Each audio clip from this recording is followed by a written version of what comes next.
The Girl in the Mirror. Emily had heard the story 100 times. Every kid at Crestwood Middle School knew about the ghost in the girls' bathroom. They said a girl named Lucy died there years ago. Some said she hurt herself. Others said someone killed her. Now, if you went into the third stall at midnight, looked in the mirror, and said her name 3 times, Lucy's face would appear behind you. Emily didn't believe it. Ghosts weren't real. But when her friends dared her to try it at the school's overnight lock-in, she couldn't back down. "You're too scared," her friend Jenna teased. "No, I'm not," Emily snapped. "I'll do it tonight." At 11:55 p.m., Emily stood outside the girls' bathroom, her heart pounding. The hallway was dark, lit only by emergency exit signs. She took a deep breath and pushed the door open. The bathroom was cold. Too cold. The air smelled like old metal and wet paper. The third stall's door creaked slightly, as if someone had just closed it. Emily stepped inside and locked the stall behind her. The mirror was foggy, like someone had breathed on it. She wiped it clean with her sleeve and checked her phone. 11:58 p.m. 2 more minutes. Her hands shook as she gripped the edges of the sink. The silence was so heavy she could hear her own heartbeat. Finally, midnight came.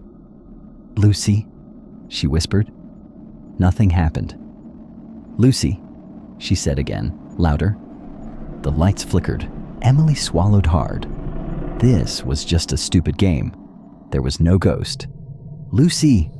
A sharp drip made her jump. The sink faucet turned on by itself, water rushing out in a sudden burst. Emily gasped and spun around, but no one was there. Then she saw it. In the mirror behind her reflection stood a pale girl with hollow eyes and long tangled hair. Her lips were blue, her skin cracked like old porcelain. Emily screamed.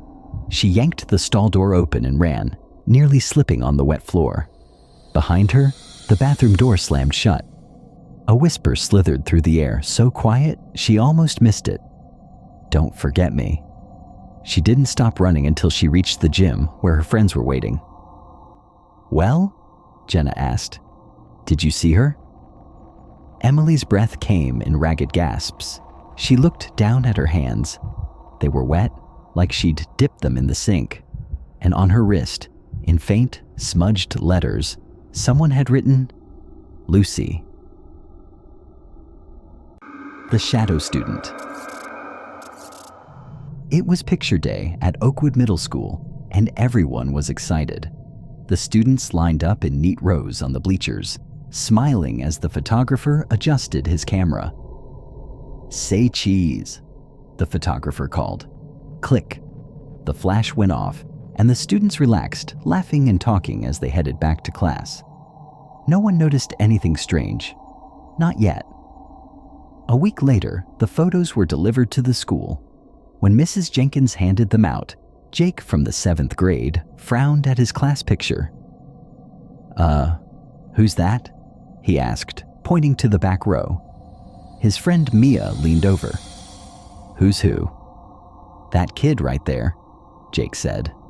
"The one with the pale face. I don't remember anyone standing there." Mia squinted. The boy Jake was pointing at looked blurry, like a shadow. His skin was too white, his eyes dark and empty. And he wasn't smiling, just staring straight at the camera.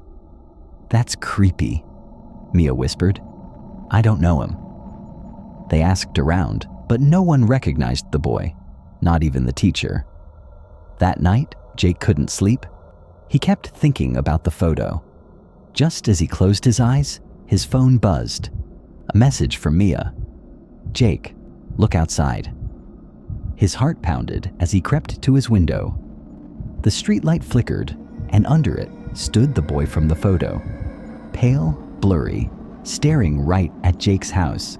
Jake jumped back, his breath shaky. When he looked again, the boy was gone. The next day at school, Mia looked terrified. "I saw him too," she said, "outside my window last night." Other kids started whispering. Someone found the boy in last year's class photo too. and the year before that. "He's in pictures from different schools," a girl said, showing them an old newspaper article. "They call him the shadow student." Jake's stomach twisted. What does he want? No one knew. But that afternoon, during gym class, Jake saw him again, standing at the far end of the hallway, watching. "Did you see that?" Jake asked Mia. She nodded, her face pale. "He's getting closer." That night, Jake's phone buzzed again. Another message from Mia. "He's in my room." Jake called her, but she didn't answer. He ran to his window, and there the shadow student stood, right outside, his hollow eyes locked onto Jake. The next morning, Mia wasn't at school. Her desk was empty, and when the class photos came back the following week, Mia was in the picture. But she wasn't smiling. She was pale, blurry, and standing right next to the shadow student. If you like the video, please give it a like, leave a comment, and don't forget to subscribe to the channel. Also hit the bell icon so you never miss an update.